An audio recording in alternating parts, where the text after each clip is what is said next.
नमस्ते, प्रणाम। मैं आप लोग शिव गुरु शिव चर्चा भजन लेकर आई हूँ। भजन पसंद आएगा तो लाइक सब्सक्राइब शेयर जरूर करिएगा।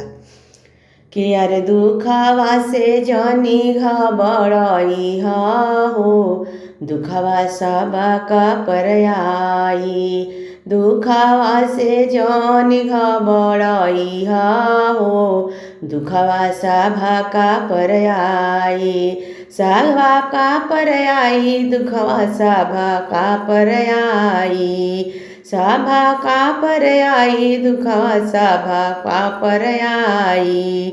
अरे दुखवा से जनी घबराई हो, दुखवा सभा का पर आई। पहिला ही दुखवा हमरा धरती माई पड़ले, पहिला ही दुखवा हमरा धरती माई पड़ल।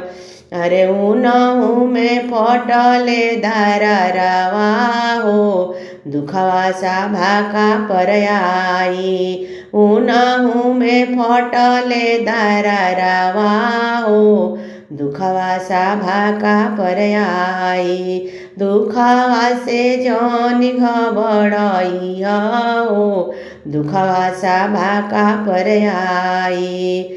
दुखवा से जनी घबराई हो, दुखवा सभा का पर आई।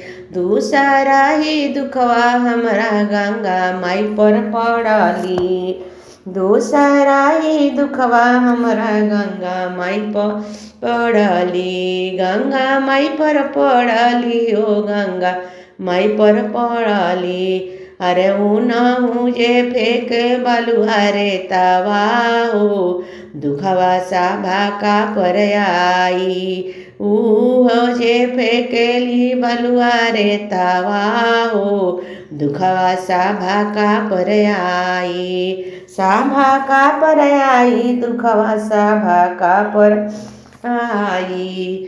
दुखवा से जनी घबराई हो, दुखवा सभा का पर आई।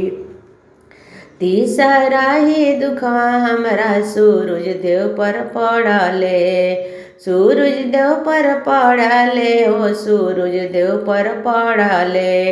अरे उनहु पर लागल गरहनवा हो, दुखवा सभा का पर आई। उनहु पर लागल गरहनवा हो, दुखवा सभा का पर आई। सभा का पर आई, दुखवा सभा का पर आई।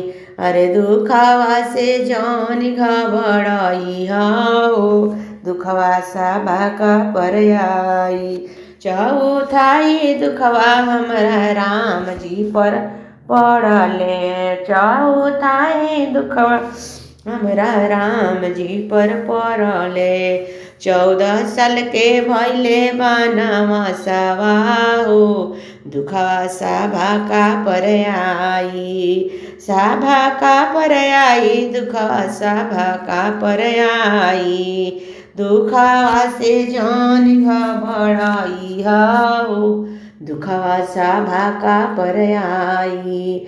पांचवा ही दुखवा हमरा सीता मैया पड़ली। अरे उनहु के हरणे रावणवा हो, दुखवा सभा का पर आई। उनहु के हरणे रावणवा हो, दुखवा सभा का पर आई। दुखवा से जनी घबराई हो, दुखवा सभा का पर आई। छौआ ही दुखवा हरिंदर भैया पड़ले, छौआ ही दुखवा हमरा हरिंदर भैया पड़ले।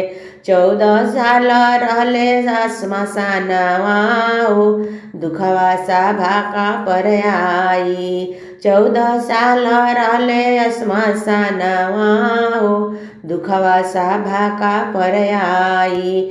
दुखवा से जनी घबराई हो, दुखवा सभा का पर आई। दुखवा से जनी घबराई हो, दुखवा सभा का पर आई।